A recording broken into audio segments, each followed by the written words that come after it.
sorry.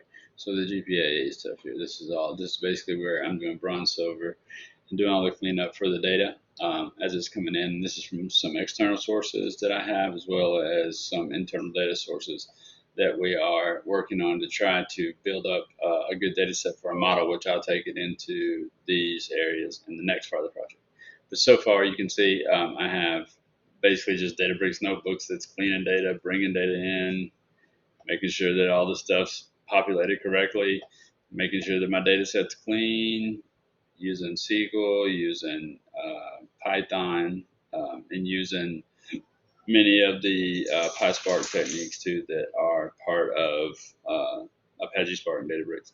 So then literally all the way down to this is a really actually a really complicated algorithm that we built. So it's got several steps.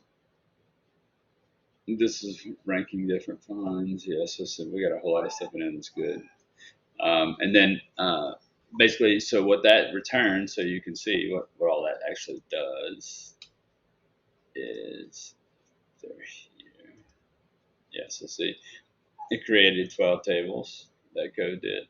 And it's basically going to, I did each step of the way, each step of the process as I was cleaning data. And I was taking to the next step. Obviously, this is a little bit of overkill, but I wanted to show my work so you guys could see that there's actually work being done. But yeah, this is where I am, and next part is data is going to be loaded, and we are going to be working on the AI piece and the machine learning pieces. So we're really excited about that.